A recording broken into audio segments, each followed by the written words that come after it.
Hello， 大家好，我係啤啤，今日整粟米豆腐蛋花湯。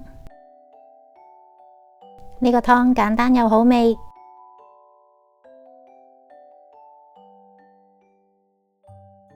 整蛋花湯，記住要熄火先至放雞蛋。我哋而家即開始啦。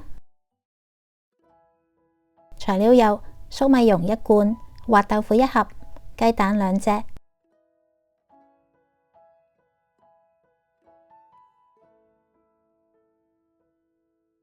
豆腐切開一粒粒。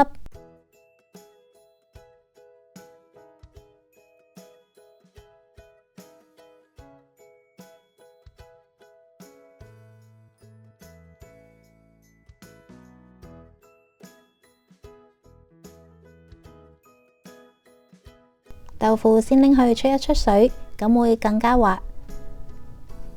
煲滾一煲水，落豆腐落去，攪勻。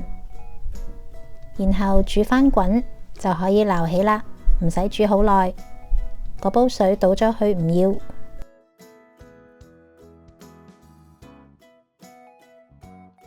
開定罐粟米蓉，打散2隻雞蛋，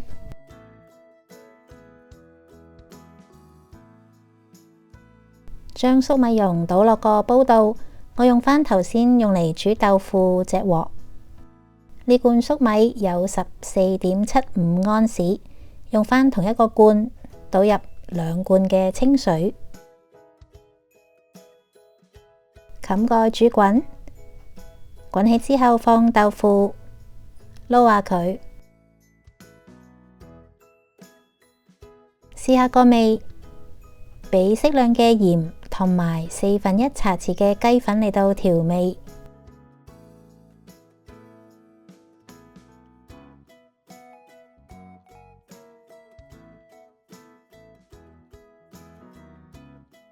試啱味之後就加入適量嘅粟粉水，一路加一路推開個湯，等個湯結結地。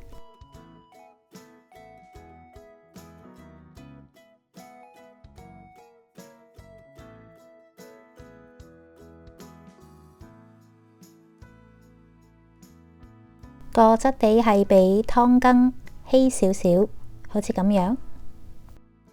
再滾返起之後，準備雞蛋，然後熄火，先至加入雞蛋，打轉咁樣放入去，數3秒之後，再用筷子撩幾下，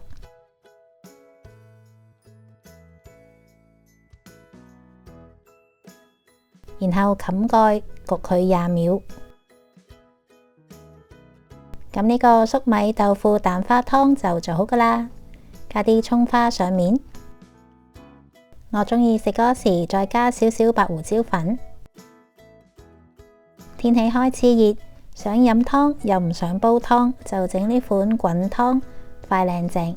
我哋屋企人好鍾意，希望你哋都會鍾意。